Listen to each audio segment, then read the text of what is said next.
Hello there, everyone. How you doing today?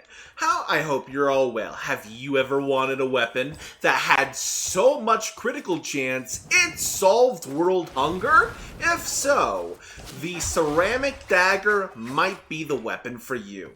Now, how does this weapon work? Well, basically, you invest a ton of puncture into this thing to make use of an arcane called Melee Dowdy.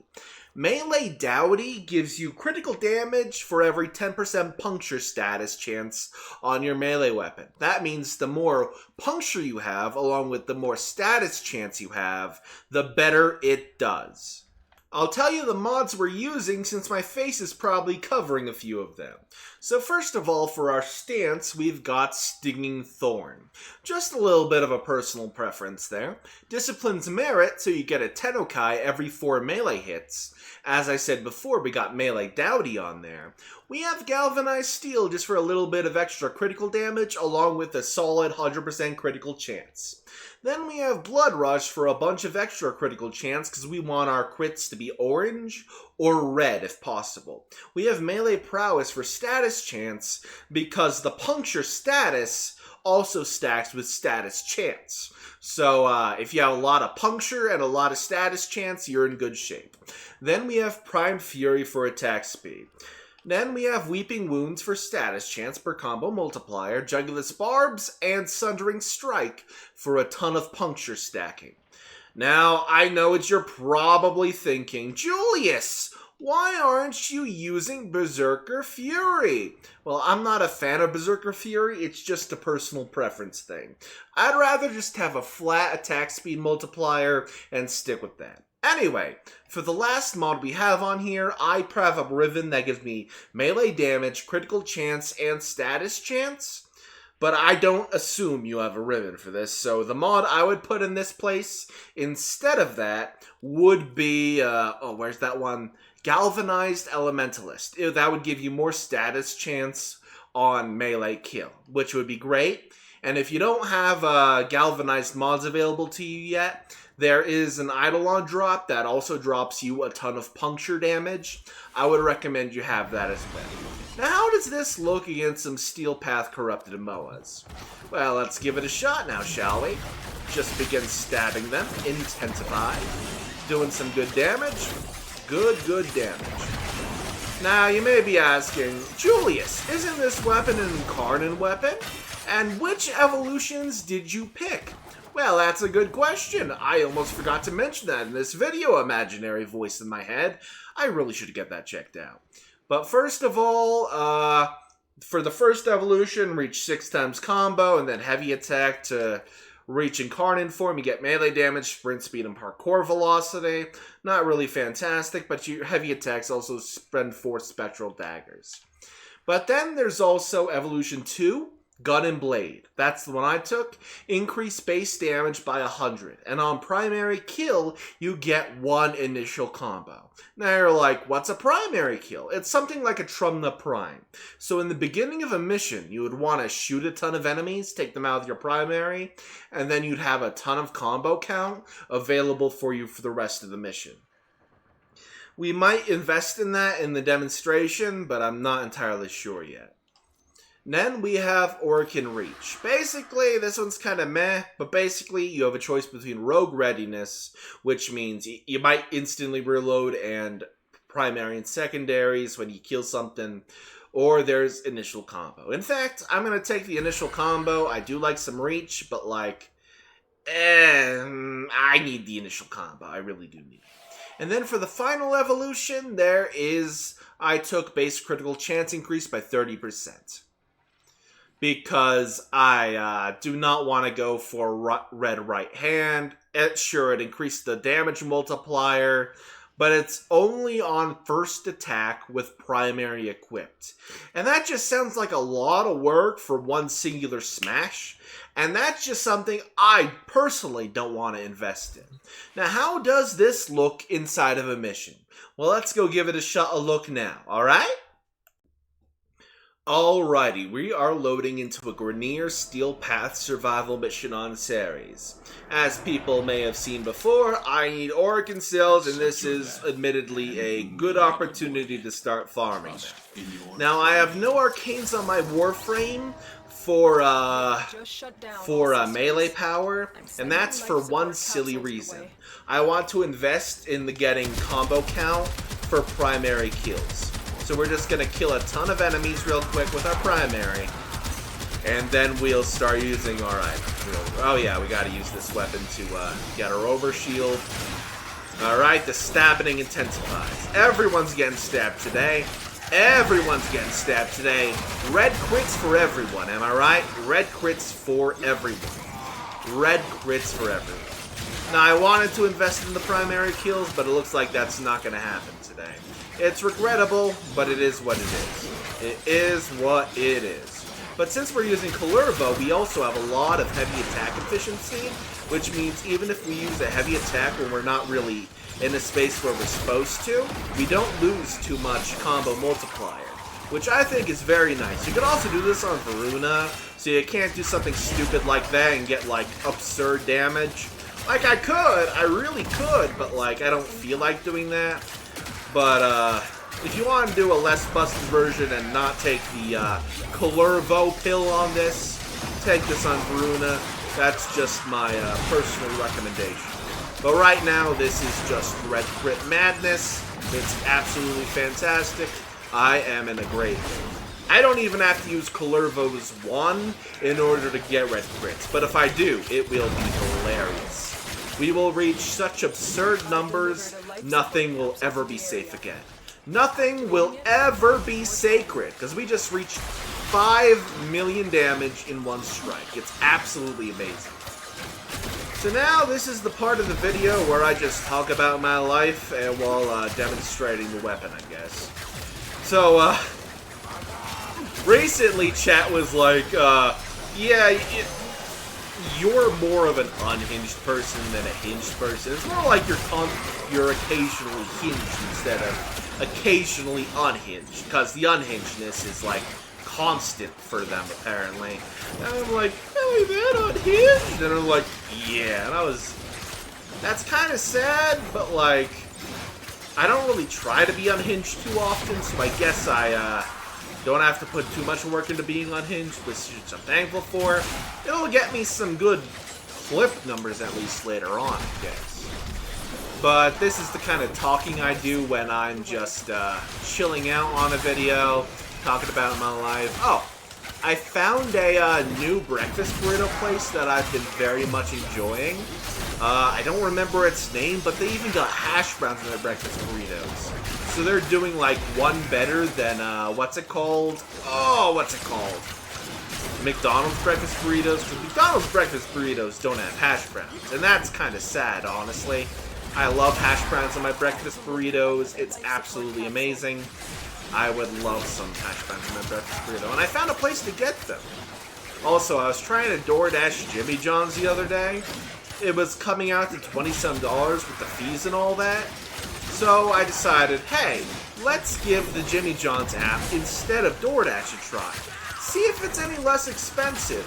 It came out to about $10 entire cheaper. It's kind of silly how much cheaper that was. You know what I'm saying? It's just a little stupid how expensive DoorDash fees get.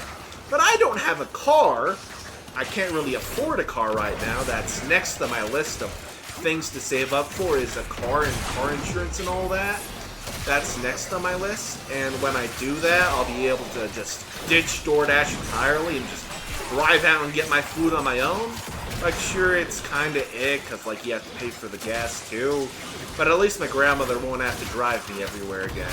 And at least she's willing to let me, what's it called? Apply for a driver's license now, so, she used to think I would have too much anxiety doing a driver's license thing. And, since I proved her wrong with the, YouTube stuff, she's more open to the idea of being proved wrong with the other ideas, so I can now do other things in life.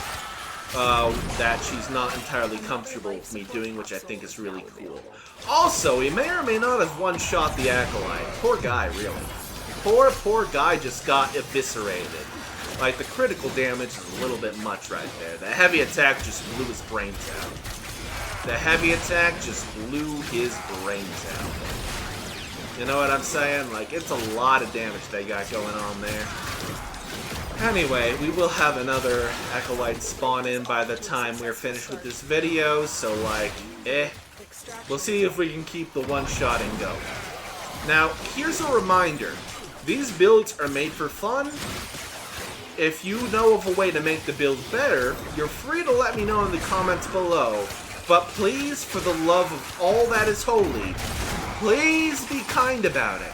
I've been dealing with a ton of assholes in my comments from the warframe community being like, this build is hot garbage, and it's like, I'm doing this for fun, my dude. Why do you care what I'm doing for fun?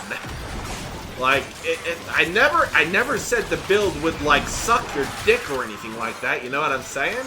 It's just a build I'm posting. Extraction is your best option. Like, the build's not gonna suck your dick off, it's not that good. And I don't think any build would suck your dick off that way, so it's like, Anyway, man. I'm gonna be going live with Warframe later. I do have a Coda Lich to hunt down. Basically just getting some hard cells for the next time I find a good weapon in the Coda shop. It's gonna be nice when I eventually get that done, but like, I don't know which weapon in the Coda shop to go for next. Oh dear, hang on. Gotta pop this thing for the survival. I'm killing so many things, but like, there is absolutely no life support spawning in. I don't know what's up with that. So we're just gonna pop a few of these real quick. Just to keep the level going, and then we'll continue with killing. Alright, life support reinstated, or whatever the word is. God, you'd think for English being my only language that I'd be better at it, but no, I still suck at English even though it's my only language. I'm kinda disappointed in myself, like, you really suck at English. Like, I know it's my speech impediment because I am mentally disabled, and I've come a long way in that respect, like, getting better at talking, but, like, I'm still thinking I'm not doing enough in terms of getting better at talking. Here I am, doing voice acting for a living, and still not thinking I'm good enough at talking. It's like, it's kind of ironic in a sense. Here I am speaking into a mic for a living, but I still don't think I'm speaking well enough. It's just a little bit of irony I do enjoy.